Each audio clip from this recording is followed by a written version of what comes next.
Thanks to all the friends who have joined in today's session. Welcome to all of you.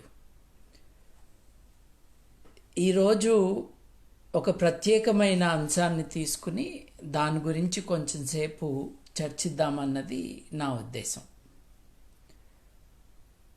నేను చిన్నప్పుడు అంటే intermediate degree college చదువుతున్న టైంలో ఏలూరు దగ్గర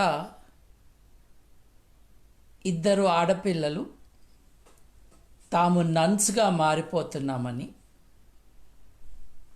ఈ నన్స్గా మారిపోవటం ఎలా అంటే ఒక వారి స్థావరంలోకి వాళ్ళు వెళ్ళిపోయినాక చర్చి వారు చుట్టూ గోడ కట్టేసి పర్మనెంట్గా వాళ్ళని లోపల సీల్ చేసేస్తారని, ఇక వారికి బయట ప్రపంచంతో సంబంధం లేకుండా కేవలం యేసు ప్రభు యొక్క ధ్యానంతో వారి జీవితం అంతా గడుపుతారని ప్రకటన. ఇద్దరు యువతులు ఒక ఎన్క్లోజర్లోకి వెళ్ళిపోయి చుట్టూ ఒక గోడ లాంటిది కట్టేసుకుని బయట ప్రపంచంతో సంబంధం లేకుండా బతుకుతాము, తమ జీవితం అంతా యేసు ప్రభువుకి అంకితము, కాబట్టి దాని నుంచి బయటికి రారు, కేవలం బైబిల్ పఠనంతోనే ఇక కాలం గడుపుతారు. వారికి కావాల్సిన ఆహారం, ఇతరోత్తర వారికి ఉపయోగకరమైనవి అవసరమైన వస్తువులు బయట నుండి అందజేస్తారు. ఎంత దారుణం ఇది!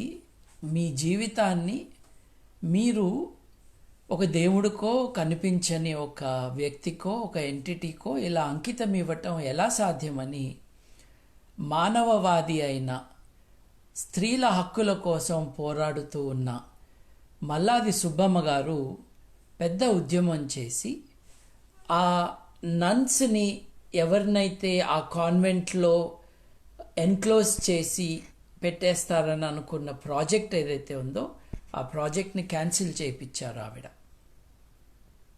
అంటే ఒక ఇంప్రెషనబుల్ ఏజ్లో, వయస్సు అంత మెచ్యూరిటీ రాకముందే తమ జీవితం గురించి కొన్ని రకాల నిర్ణయాలు తీసుకున్న కారణంగా నష్టపోతారు, మోసపోతారు, వారిని కాపాడాలి అన్న ఉద్దేశంతో మల్లాది సుబ్బమ్మ గారు చర్చి యొక్క అఫీషియల్స్ బారి నుండి ఆ ఇద్దరు యువతుల్ని, బాలికల్ని రక్షించటం జరిగింది. Let us just keep that in mind.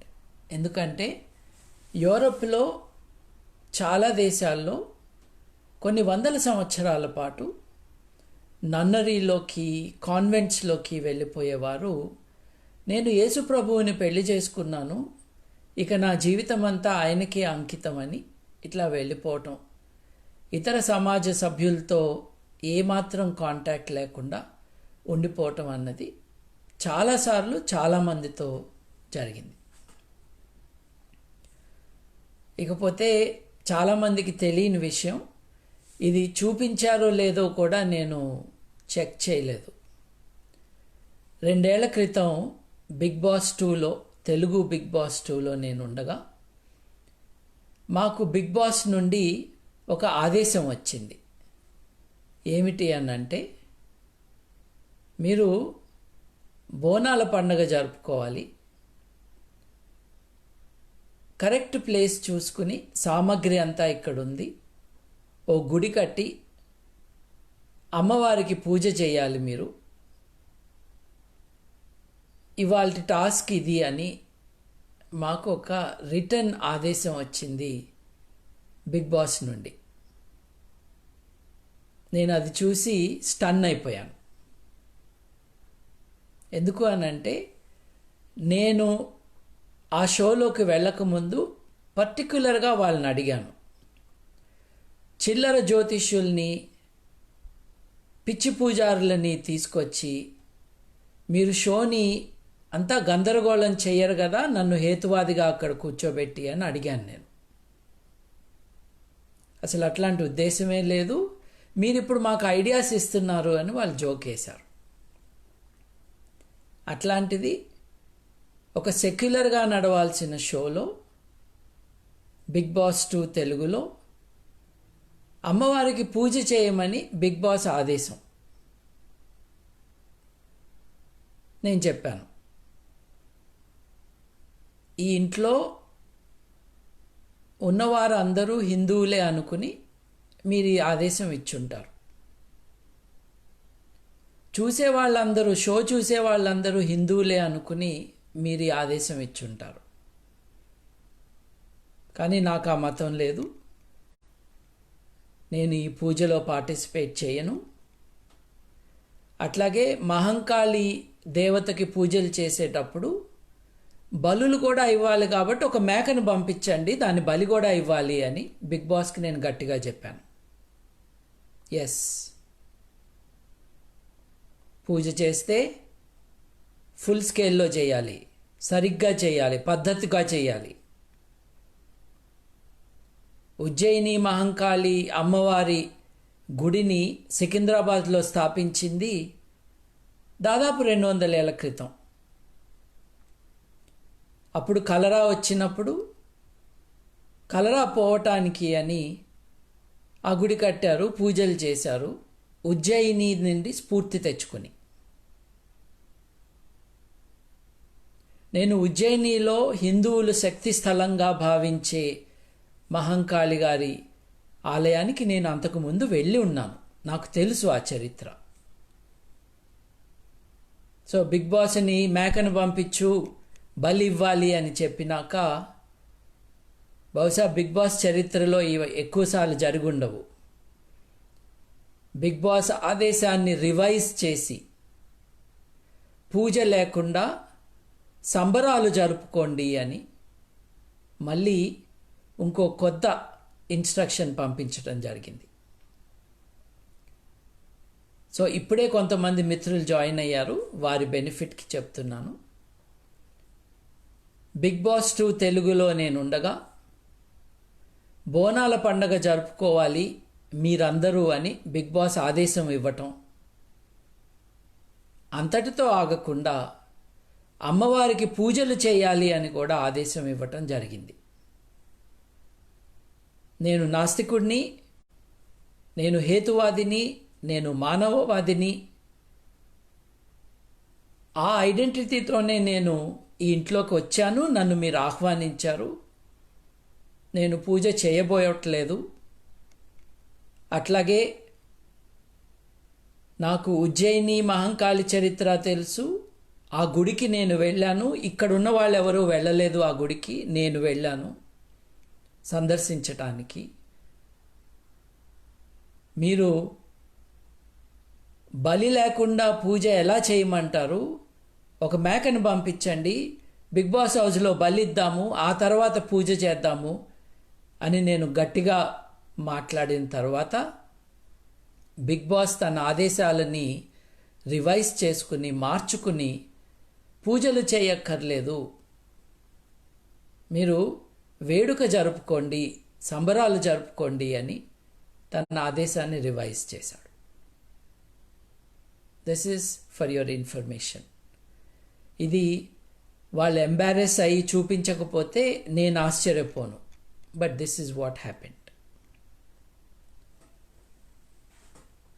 2 ఏళ్ల తర్వాత మళ్ళీ అక్కడ ఏం జరుగుతుందో అని చూస్తూ ఉంటే బోనాల పండగ అప్పుడు స్వర్ణలత గారితో రంగం చెప్పించటం అన్న తమాషాను చూశాను నేను. తమాషా అని ఎందుకు అంటున్నానంటే ఆవిడ చెబుతున్న జ్యోతిష్యం అబద్ధం, ఆవిడకు వస్తున్న పూనకం బూటకం. ఈ పద్ధతి అంతా కూడా ఒక అన్యాయమైన వ్యవస్థ పైన నిర్మించబడి ఉన్నది కాబట్టి. స్వర్ణలత గారి వయసు ఎంత ఉంటుండొచ్చు? ఆవిడకో 35 ఏళ్ళు ఆర్ దేర్ అబౌట్స్ ఉండాలి ఆవిడ వయస్సు.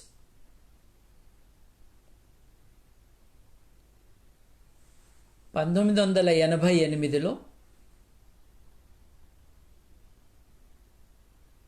మహాకవి గుర్రం జాషువా గారి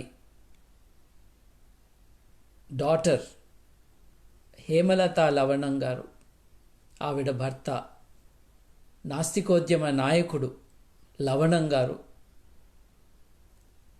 తెలుగు ప్రాంతాల్లో ముఖ్యంగా దేవదాసి, మాతంగి, బసవి అన్న పేర్లతో జరుగుతున్న సాంఘిక దురాచారాన్ని ఎదుర్కోవాలని ఎంతో ప్రయత్నం చేసి అప్పటి గవర్నర్ గారు కుముద్బేన్ జోషి గారితో కలిసి అప్పటి ముఖ్యమంత్రి గారు ఎన్టీ రామారావు గారి సహకారంతో దేవదాసి, జోగిని, మాతంగి, బసవి వ్యవస్థని నిషేధించటానికి 1988లో చట్టం తీసుకొచ్చారు. అప్పుడు కొంతమంది జోగినులని తీసుకువచ్చి కుముద్బేన్ జోషి గారు రాజభవన్లో కొన్ని రోజులు ఉంచుకున్నారు. రాజభవనాన్ని ప్రాస్టిట్యూట్స్ డెన్గా మార్చారు అని సాంఘిక మార్పుని ఓర్వలేని వాళ్ళు చాలామంది దారుణంగా, నీచంగా మాట్లాడారు. అంటే ఈ వ్యవస్థకి ఎంత సపోర్ట్ ఉన్నదో మీరు ఆలోచించుకోవాలి.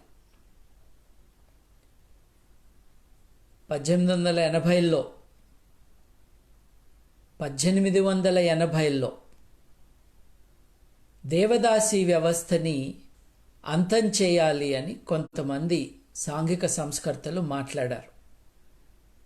బ్రిటిష్ వారు మాట్లాడారు. 1926లో మళ్ళీ ఆ విషయం గురించి చర్చ జరిగింది.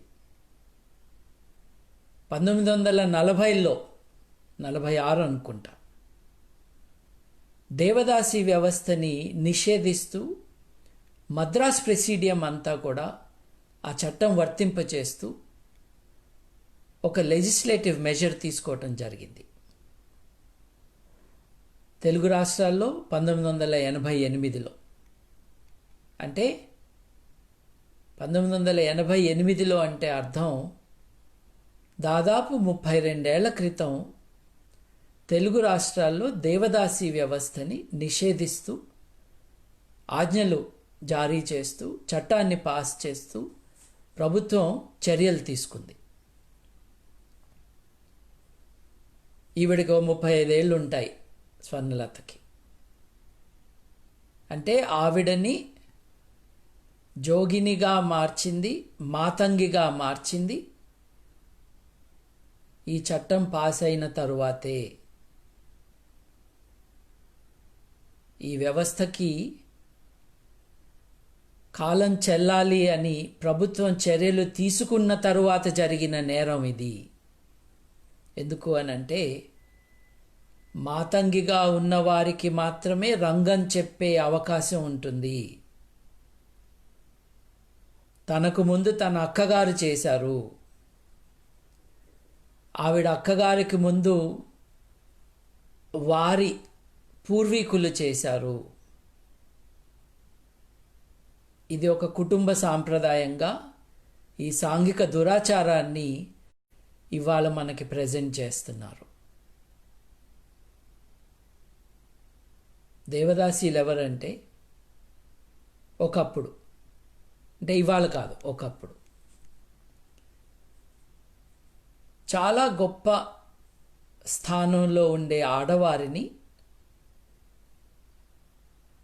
స్కాలర్లీగా ఉండే ఆడవారిని, డాన్సు, మ్యూజిక్, సింగింగ్ బాగా వచ్చే ఆడవారిని దేవదాసీలుగా కన్సిడర్ చేశారు ఒకప్పుడు. రాజరాజ చోళుడి భార్య దేవదాసి. ఆవిడ పేరు పంచవన్న మదం అనుకుంటా ఆవిడ పేరు. రాజుగారి భార్య దేవదాసి, ఒక భార్య.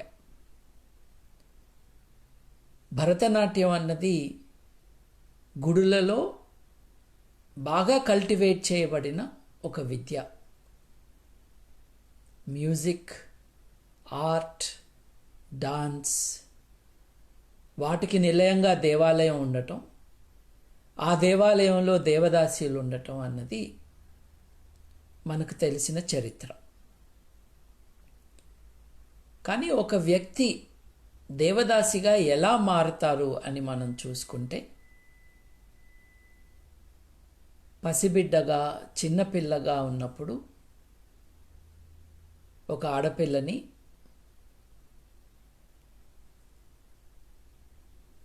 అందరినీ అణగదొక్కే కులాల నుండి కాదు, అణిగిపోయి ఉన్న కులాల నుండి ఒక ఆడపిల్లని తీసుకుని ఆ గుడిలో దేవుడికి పెళ్లి చేసి, తద్వారా ఊరందరూ కూడా ఆ పిల్లకి భర్తగా మారి ఫిజికల్ రిలేషన్స్ పెట్టుకోవటానికి ఒక లైసెన్స్గా ఊళ్ళో ఎవరైనా సరే, అంటే ఆ అణగదొక్కే కులాల వారు ఎవరైనా సరే ఈ వ్యక్తిని వాడుకోవటానికి క్రియేట్ చేసిన, లైంగికంగా దూషించటానికి క్రియేట్ చేసిన ఒక వ్యవస్థ. అటువంటి వ్యవస్థని బ్యాన్ చేసిన తర్వాత దేవుడిని పెళ్లి చేసుకుంది కాబట్టి ఈ వ్యక్తి ఇంకెవరిని పెళ్లి చేసుకోకూడదు, జీవితాంతం అలాగే ఉండిపోవాలి అని చెప్పిన ఒక వ్యక్తికి సంవత్సరానికి ఒకసారి దేవుడి తరపునో దేవత తరపునో మాట్లాడే ఒక అవకాశం. ఇది అన్యాయం. ఒక చిన్నపిల్లని తన సమ్మతి లేకుండా, ఏమి జరుగుతుందో తెలియకుండా, కేవలం కొన్ని కులాల వారికే జరిగే ఈ అన్యాయంలో ఆ పిల్లకి దేవుడితో పెళ్లి చేసి, తద్వారా ఊరంతా కూడా ఆ పిల్లకి భర్తలుగా మారే ఈ వ్యవస్థ నుండి వచ్చిన ఒక వ్యక్తిని దేవుడి తరపున మాట్లాడటానికి దేవాలయాలు నియమించటం, ఈ అన్యాయాన్ని ఒక విడ్డూరంగా చూడటానికి, ఒక వింతగా చూడటానికి లక్షల మంది తరలి రావటం, ఇదో పెద్ద గొప్ప విషయం అయినట్టుగా టీవీ ఛానల్స్ వారందరూ కూడా అక్కడికి ఈగల్లాగా ముసిరి అదంతా కూడా క్యాప్చర్ చేయటం. అమ్మవారు ఈ రాబోయే సంవత్సరంలో మన భవిష్యత్ ఎలా ఉంటుందో చెప్తారు అని మనకి చెప్పటం. ఈ సంవత్సరం ఏం చెప్పారు ఆవిడ అన్నది వదిలేయండి, లాస్ట్ ఇయర్ ఏం చెప్పారో చూడండి ఒకసారి. వానలు బాగా పడి సమృద్ధిగా పంటలు పండి అందరూ సంతోషంగా ఉంటారు అని కోవిడ్ విపత్తు రాకముందు 5 నెలల ముందు ఆవిడ చెప్పారండి.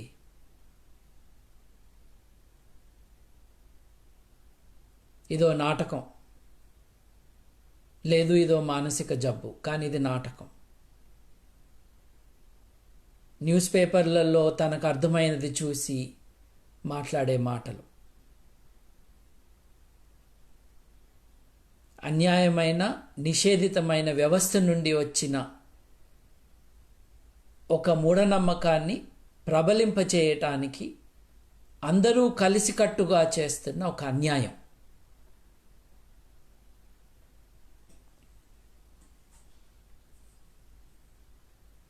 మహాకాళి చెబుతున్న మాటలు చెబుతున్న ఈవిడకి సరైన తిండి లేదు. ఆవిడ ఉండటానికి, అద్దెకి ఇల్లు ఇవ్వటానికి ఎవరూ ఒప్పుకోరు. వీరు ఏ కమ్యూనిటీలో పుట్టినా కూడా దేవదాసీలుగా మారంగానే లూజ్ సెక్షువల్ మారల్స్ ఉన్నాయి, వీళ్ళు ప్రాస్టిట్యూట్స్ అని నిర్లజ్జగా ఓపెన్గా వాళ్ళని తిట్టేవాళ్ళు మన చుట్టూ ఉన్నారు. గవర్నర్ గారింట్లో ఉంటేనే గవర్నర్ గారిని కూడా తిట్టినంత ప్రెజుడిస్ ఇవాళ ప్రబలిపోయి ఉన్నది సమాజంలో. జుగుప్స కలుగుతూ ఉంది. అంత మారల్ డిగ్రేడేషన్ని వెనక పెట్టుకుని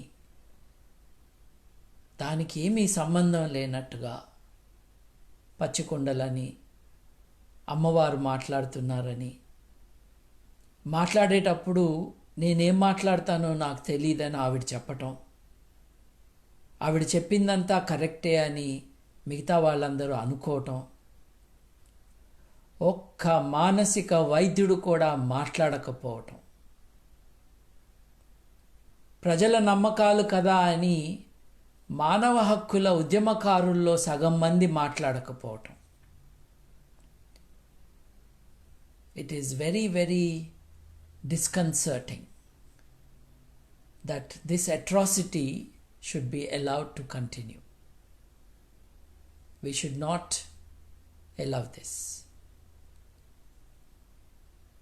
ఈ సంవత్సరం ఏం చెప్పారు స్వర్ణలత గారు? మామూలు రోజుల్లో కుట్టుకూలీ చేసుకుంటూ, ఏ రోజు కుట్టుకూలీ పని ఉంటే ఆ రోజు మాత్రమే కడుపు నింపుకోగలిగిన పాపం అటువంటి పరిస్థితుల్లో ఉన్న స్వర్ణలత గారు ఈసారి అమ్మవారి పేరుతో ఏం చెప్పారు? 10వ తరగతి చదువుకున్న స్వర్ణలత గారు తనకు అర్థమైన ప్రపంచం గురించి అమ్మవారి పేరుతో ఏం చెప్పారు? నేను సంతోషంగా లేను, నేను కాపాడుతాను, మీరందరూ జాగ్రత్తగా ఉండండి అని చెప్పారు. అంతే, అంతకంటే ఏం చెప్పలేదు. జాగ్రత్తగా ఉండమని చెప్పారు, నేను రక్షిస్తాను అని చెప్పారు, అంతే.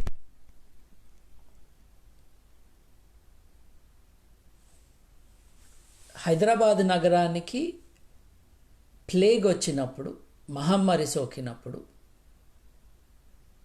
ఆ విపత్తు నుండి బయటపడ్డాక అప్పటి పాలకులు చార్మినార్ కట్టించారు. కొలరా బారి నుండి మమ్మల్ని రక్షించు అని, అప్పటికి కొలరా ఎట్లా వస్తుందో తెలియని వారు అందరూ కలిసి ఓ గుడిని కట్టించారు. అది వారి నమ్మకం.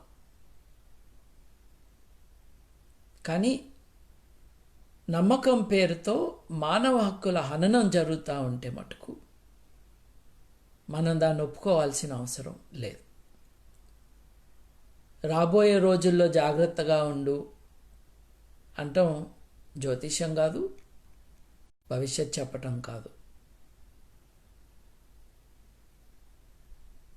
ఈ తమాషా చూడటానికి టీవీ ఛానల్స్ వారు చాలామంది ఎదురు చూడటం ఈసారి వీలు కాలేదు. కానీ క్రితంసారి లక్షల్లో జనాలు అక్కడ గుమిగూడటం, మమ్మల్ని రక్షించు తల్లి అని వేడుకోవటం.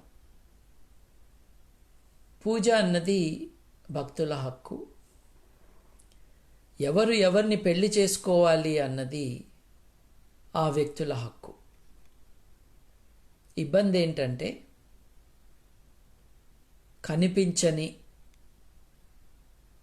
ఒక ఉనికిని, ఒక ఎంటిటీని, ఒక ఐడియాని వివాహంలో ఒక పార్టీగా చేయటం. ఓ కత్తికి ఓ మనిషినిచ్చి పెళ్లి చేయటం, తరువాత వారికి తమ కుటుంబాన్ని తాము ఏర్పరచుకునే స్వేచ్ఛా హక్కు లేకుండా చేయటం. The right to a family, the right to marry a person of your choice, ఏవైతే ప్రాథమిక మానవ హక్కులు అయి ఉంటాయో అవేమీ వీరికి అందుబాటులో లేకుండా చేయటం. దీనంతటికీ సంప్రదాయం అని, కుటుంబ పరంపర అని ఒక బూటకపు పూత పూసి వారి జీవితాల్ని నాశనం చేయటం. కొన్ని వందల మందిని నాస్తిక కేంద్ర నాయకులైన లవణం గారు, హేమలత లవణం గారు, వారి సహచరులైన వల్లూరి వరప్రసాదరావు గారు, మిగతా మిత్రులు చాలామంది, జోగినుల కుటుంబాలలో పుట్టిన వారిని, మాతంగి కుటుంబాలలో పుట్టిన వారిని, బసివి కుటుంబాలలో పుట్టిన వారిని ఆదుకుని రెస్క్యూ చేసి చెల్లి నిలయం అన్న వారి యొక్క రీహాబిలిటేషన్ సెంటర్లో చేర్పించి వాళ్ళతో ఒక ప్రాపర్ ఎడ్యుకేషన్ని ఫాలో అయ్యేటట్టు చేసి వారిని సభ్య సమాజంలో తలెత్తుకుని తిరిగే వ్యక్తులుగా చేస్తూ ఉన్నారు ఓ పక్కన. ఇంకో పక్క మాతంగిగా ఉన్న వారితో రంగం చెప్పిస్తాము అన్న నాటకాలు ఆడుతున్నారు ఇంకొంతమంది. ఇది నమ్మకాల విషయం కాదు, ఇది మానవ హక్కుల విషయం. పెళ్ళి అన్నది ఇద్దరు మనుషుల మధ్య జరుగుతుంది. గాలికిచ్చి మనిషిని పెళ్లి చేయలేరు, అది చెల్లదు.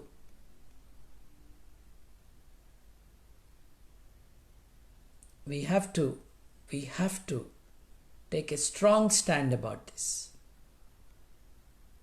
ఎందుకంటున్నారా? ఎందుకంటే ఇవాల్టి సర్వే ప్రకారం 70 నుండి 80 వేల మంది ఇంకా కూడా దేవదాసి వ్యవస్థ యొక్క స్టెయిన్, జోగిని వ్యవస్థ యొక్క మరకని ఇంకా వారి జీవితాల్లో చూస్తూ ఉన్నవారు బతికి ఉన్నారు ఇవాళ. 1880లో మొదలైన మూవ్మెంటు 1826లో మళ్ళీ అది ఉధృతమయ్యి 1940లో చట్టం వచ్చి అది జరిగిన మళ్ళీ 40 ఏళ్ల చిల్లరకి తెలుగు రాష్ట్రాల్లో చట్టం వచ్చి అది జరిగిన 30 ఏళ్ల తర్వాత మాతంగి అని చాలా క్యాజువల్గా రెఫర్ చేస్తున్నారు ఈ వ్యవస్థ యొక్క బాధితురాల్ని. అంతేకాదండి, స్వర్ణలత గారు ఈజ్ వెరీ క్లియర్. తన తమ్ముడికి ఆడబిడ్డ పుడితే ఆ పాపతో మళ్ళీ రంగం చెప్పబోతున్నాము అన్న తన ఉద్దేశాన్ని ఆవిడ వ్యక్తపరిచారు. Not only is she a victim of an unjust system, she would like to perpetrate it. తన తమ్ముడికి బిడ్డ పుడితే ఆ బిడ్డని మళ్ళీ మాతంగి చేసి రంగం చెప్పించటానికి రంగం సిద్ధం చేస్తున్నది ఆ కుటుంబం. సో ఈ విషయాల మీద ఆసక్తి ఉన్నవాళ్ళు, మనుషుల యొక్క శ్రేయస్సు పైన ఏమాత్రం నిబద్ధత ఉన్నవారు ఈ అడ్వాన్స్ అనౌన్స్మెంట్ ఏదైతే జరిగిందో దాన్ని మాత్రం మర్చిపోవద్దు. Because they have declared there intention to annihilate the rights of a yet to be born baby girl. ఈ ధైర్యం ఎలా వచ్చింది అని అంటే మారల్గా ఇన్సెన్సిటివ్గా చాలామంది మన చుట్టూ ఉన్నారు కాబట్టి. Of course, as I said to you, ఒకప్పుడు దేవదాసి వ్యవస్థ అంటే it was a guardian of arts, of music and of song. నిజమది. యూరప్లో కోర్టిజాన్స్ అని ఎవరైతే ఉన్నారో, అంటే కోర్టిజాన్స్ అంటే వారు చాలా ఫేమస్ ఆడవారు, సెక్షువలీ దే ఆర్ లిబరేటెడ్, వారి సాంగత్యాన్ని కోరుకునే డబ్బులున్న చాలామంది కులీనులు వారి దగ్గరికి వెళ్ళేవారు. వారింట్లో సాలోన్ నడిచేది. సాలోన్ అంటే SALON, ఒక మీటింగ్ రూమ్, భేటీలు జరిగేవి వారింట్లో, తాత్విక చర్చలు జరిగేవి వారి ఇళ్లల్లో. యూరప్లో అలా ఉంటే భారతదేశంలో ఒకప్పుడు దేవదాసి వ్యవస్థ గుడిలో ఆర్ట్స్ యొక్క ఫ్లరిషింగ్కి కొన్ని కండిషన్స్ని క్రియేట్ చేసింది. లేకపోతే రాజరాజ చోళుడు తన భార్యగా ఒక దేవదాసిని ఎన్నుకోడు. 1200 సంవత్సరాల నుండి, అంటే ఆధునిక యుగం 1200 సంవత్సరాల నుండి దేవుడికే నేను అంకితం, నా జీవితం దేవుడితోనే, నా భావం, నా భావన, నా ఊపిరి, నా జీవితం అంతా కూడా నేను ఇష్టపడే, నేను ఆరాధించే దేవుడు అని అనుకుంటున్న వారిని అందరినీ మనం భక్తి ట్రెడిషన్గా దాంట్లో మెంబర్స్గా మనం రికగ్నైజ్ చేస్తాం. నా దృష్టిలో that is not healthy at all, but that is my opinion. It is there legitimate desire to celebrate the object of their veneration and of their worship. తాము ఆరాధించే దేవుడిని, వ్యక్తిని, వారి కోసమే తమ జీవితాన్ని ధారపోస్తాము, వారి కోసమే జీవిస్తున్నాము అని అనటం అని వారి హక్కు. దాన్ని ఇట్స్ నాట్ హెల్దీ అని నాలాంటి వాళ్ళు అనొచ్చు, కానీ we have no right to interfere in that. Mirabai లాంటి వారు వారి పోయట్రీ అండ్ సాంగ్, వారి మ్యూజిక్లో there is great devotion, there is tenderness, there is dedication to a person or to an idea. అంటే అది ఒక లెవెల్లో లిటరరీ ఫామ్గా ఎక్స్ప్రెస్ అయిన devotion, very refined form as well in some cases, not universally. బెంగాల్లో బౌల్స్ ఉంటారు, BAUL అని రాస్తారు ఇంగ్లీష్లో. వారి గురించి చూడండి. ఇస్లామిక్ ట్రెడిషన్లో సూఫీలు ఉన్నారు, వారి గురించి చూడండి. డర్విషెస్ అంటారు, ముఖ్యంగా టర్కీలో డర్విషెస్ యొక్క డాన్సెస్ చూడండి. ఇవన్నీ కూడా single minded focus on something that they adore, admire, worship and like. That is a level of belief and living and thinking which is not the same as Jogini, Basivi, Matangi, Devadasi traditions. ఎందుకంటే నేను refer చేసిన భక్తి movement కానీ, సూఫీజం కానీ, balls యొక్క విద్య కానీ, అవన్నీ కూడా కల్టివేటెడ్ అడల్ట్ యాక్టివిటీస్. దేవదాసీలు, మాతంగిలు, బసవిలు వీరు అడల్ట్ చాయిసెస్ చేసుకోలేదు.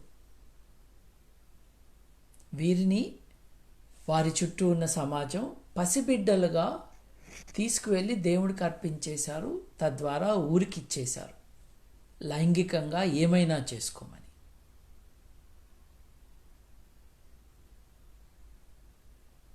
That exists, that is around us. దాని పట్ల ఎటువంటి మోరల్ రివల్షన్ లేకుండా ఇదొక నార్మల్ థింగ్గా పోర్ట్రే చేయటం అన్నది cannot be accepted, should not be accepted. Human rights commission should intervene, action should be taken, it should be stopped. ఒకరిని మాతంగి చేస్తాము అనటం. స్వర్ణలత గారిని పోలీస్ ఇంటర్వ్యూ చేయాలి. మీ కుటుంబంలో పుట్టబోయే బిడ్డని నిషేధితమైన దేవదాసి వ్యవస్థలో భాగస్వామిగా చేయటానికి నువ్వు ప్రయత్నం చేయబోతున్నావు అని మాకు తెలిసింది అని అడగాలి.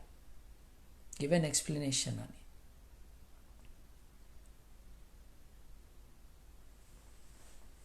This is not about devotion, this is about a social evil. ఈ సోషల్ ఈవిల్ని అబద్ధపు జోస్యాన్ని చెప్పటానికి వాడుకుంటున్నారు.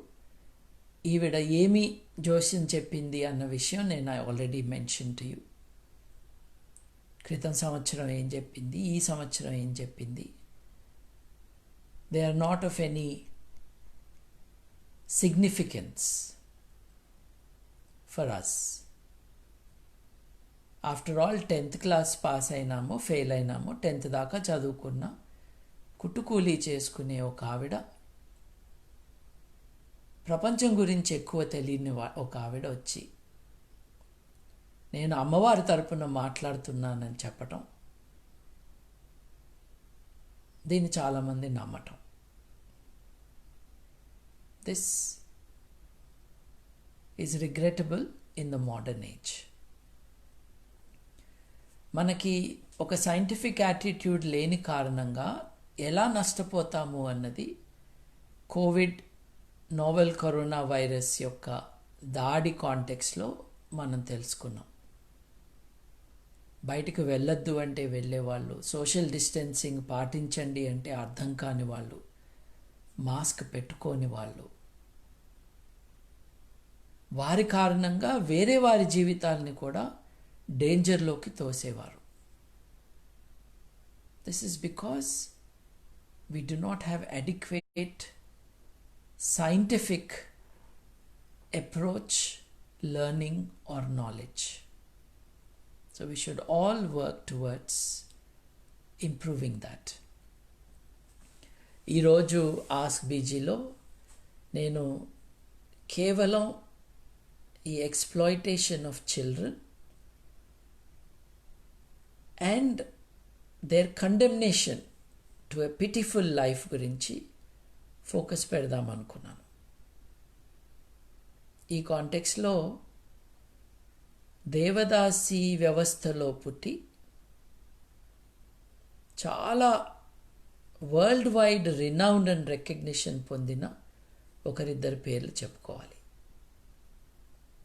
చాలామందికి ఎంఎస్ సుబ్బలక్ష్మి గారి గురించి తెలుసు. ఎంఎస్ సుబ్బలక్ష్మి గారు దేవదాసి కుటుంబంలో పుట్టిన వ్యక్తి. ఆవిడని ఇష్టపడి సదాశివన్ గారు పెళ్లి చేసుకున్నారు. ఆవిడ ఎంత ఎత్తుకు ఎదిగిందో అందరికీ తెలుసు. యునైటెడ్ నేషన్స్లో in the very beginning years of the United Nations భారతదేశం తరపున ఆవిడ అక్కడికి వెళ్ళి తన స్కిల్స్ని, పటిమని చూపించుకున్నారు. ఆవిడ చైల్డ్హుడ్ ఫ్రెండ్ అయిన బాల సరస్వతి గారు, పద్మవిభూషణ్ బాల సరస్వతి గారు, అట్లాగే మ్యూజిషియన్ నాగరత్నమ్మ బెంగళూరు గారు, they did exceedingly well. In the grand traditions of the Devadasi system of several hundred years ago, they were able to cultivate the arts. కానీ మీరు గమనించాల్సింది ఏంటంటే ఎంఎస్ సుబ్బలక్ష్మి గారిని దేవదాసి కుటుంబంలోనే, దేవదాసి వ్యవస్థలోనే రిక్రూట్ చేసుకున్న ఆవిడ పెళ్లి చేసుకున్నారు. అంటే she broke with that tradition and she grew as an individual under the guidance and support of her Brahmin husband, Sadashivan. So it is possible for some people to break the barriers, to leave it and make a grand celebration of life. కానీ ఇలాంటి ముగ్గురు నలుగురి పేర్లు మనం గుర్తు తెచ్చుకుంటూ మిగతా 80,000 మందిని మర్చిపోకూడదు. ఆడవారిని లైంగిక వస్తువుగా వాడుకోవటం విషయాన్ని ఇంకో రకంగా మానవవాది అయిన గురజాడ అప్పారావు గారు తన కన్యాశుల్కం నాటకంలో నాచ్ గర్ల్స్ గురించి, అంటే డాన్సింగ్ గర్ల్స్, హిందీలో నాచిన ఆ నాచ్ గర్ల్స్ గురించి ఆయన రాయటం, డెలికేట్గా తమ చుట్టూ ఉన్న వ్యవస్థని వారు పాయింట్అవుట్ చేయటం. So these are the things I would invite all of you to focus on in our country. But neighboring country నేపాల్లో ఇంకా నిర్లజ్జగా ఒక ఘోరం జరుగుతూ ఉంటుంది. కమ్యూనిస్టుల అధికారంలోకి వచ్చిన తరువాత కూడా కుమారి కల్ట్ అని అంటారు. చిన్న బిడ్డల్ని ఎలా అయితే దలైలామా దుర్మార్గంగా ఒక పాపని తన సక్సెసర్గా మార్చుకోవటానికి విఫల ప్రయత్నం చేశాడో, ఎవరి ఎత్తుని కుయుక్తుల్ని నాకు స్క్రీన్ మీద కనపడుతున్న లాయర్ మధుసూదన్ గారు, మిత్రుడు రామబ్రహ్మం గారు, వారి సహకారంతో ఎవరి కుయుక్తులనైతే మేము ఓడించాము, వారెట్లా ప్రయత్నం చేశారో చిన్నపిల్లల్ని ఈ ఆధ్యాత్మిక ర్యాకెట్లోకి గుంజాలని, అటువంటి కురీతి నేపాల్లో జరుగుతూ ఉంటుంది. మౌంటైన్ రిలీజన్స్లో జరిగే అన్యాయం. ముక్కుపచ్చలారని చిన్నపిల్లల్ని వారి రూపం, వారి మాట, వారి జాతకం చూసి వీరు కుమారీ దేవతలని ఆ పిల్లల్ని తీసుకువెళ్ళి ఒక గుడిలో కూర్చోబెడతారు. 4 ఏళ్ళు 5 ఏళ్ళు నిన్నని పిల్లల్ని ముఖానికి పెయింట్ పూసి, కళ్ళకి కాటుక పెట్టి, పెదాలకి రంగు పూసి ఒక బొమ్మలాగా కూర్చోబెట్టి, వారి పని ఏమిటి అనంటే ఒక సర్కస్ జంతువులాగా నిద్ర లేచి వెళ్ళి గుడిలో కూర్చోవాలి. కాఠ్మండు వ్యాలీ అంతా కూడా ఇటువంటి గుళ్ళు ఉంటాయి. వీళ్ళందరికీ మళ్ళీ ఒక హెడ్ ఉంటారు. ఇదంతా కూడా ఒక వర్జిన్ రజస్వల కాని ఆడపిల్లలకి చేసే సత్కారం. 10 ఏళ్ళు 12 ఏళ్ళు ఈ చిన్నారి ఆడపిల్లని ఒక సర్కస్ బొమ్మలాగా చూసి, ఒక జంతువులాగా ట్రీట్ చేసి, ఒక డిస్ప్లే పీస్ లాగా ప్రదర్శించి, అందరూ వచ్చి కాళ్ళు పట్టుకుని కళ్ళకద్దుకుని వెళ్తూ ఉంటే, as soon as menstruation starts వారిని గుడి బయటకు పంపించేస్తారు ఇంకొకళ్ళని తీసుకురావటానికి. చదువు లేదు, మానవ జీవితంతో సంబంధం లేదు, వాళ్ళని గాలికి వదిలేస్తారు. ఇట్లాంటి అబాండన్డ్ గాడెసెస్ చాలామంది ఉన్నారు. ఇదంతా కూడా it is a whole, a kind of thinking. Dalai Lama కావచ్చు, నేపాల్ కావచ్చు, ఇక్కడ మనము మాతంగి, బసవి, దేవదాసి వ్యవస్థ కావచ్చు. చిన్నపిల్లల్ని వస్తువులుగా వాడుకుంటూ వారి సమ్మతి లేకుండా వారి జీవితాలని మొత్తము కూడా ఒక సాంఘిక దురాచారానికి పెళ్లి చేయటము. This we need to definitely fight.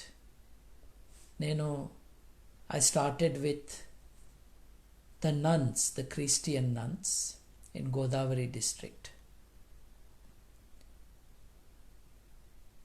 I mentioned the abuses in our Telugu land. I referred to Nepal and to Vajrayana Buddhism. The Islamic schools are also implicated in many of the madrasas. పాకిస్తాన్లో, ఇరాన్లో, ఇరాక్లో, సిరియాలో, లిబియాలో చిన్న చిన్న పిల్లల్ని తీసుకొచ్చి అయితే దేవుడికి లేకపోతే మతానికి పెళ్లి చేసేసి 8 ఏళ్ళు నిండని పిల్లల్ని సూసైడ్ బాంబర్స్గా వాడుకోవటం, ఇదంతా కూడా మతం పేరుతో జరుగుతున్న మానవ హక్కుల హననం. And it is important that all of us raise our voice in protest against this exploitation of humans with such impunity. So మీ దృష్టికి ఈ విషయాన్ని తీసుకురావటానికే ఇవాళ ఆస్క్ బీజీని I focused on this. Thank you very much for listening to me. I hope you will do something. వచ్చే సంవత్సరం ఇదే స్పెక్టకల్ మళ్ళీ జరిగేటప్పటికీ మానవ హక్కులు, మానవవాదం, ఆధునిక చింతన, పిల్లల యొక్క శ్రేయస్సు, మానవ విలువల పట్ల నిబద్ధత ఉన్న వారందరూ కూడా మాతంగి ట్రెడిషన్ని ఎక్స్టాల్ చేసేటట్టుగా ఎవరికీ మాట్లాడే అవకాశం లేకుండా చేస్తారని I'm hoping, I'm requesting, I'm inviting. Thank you for listening.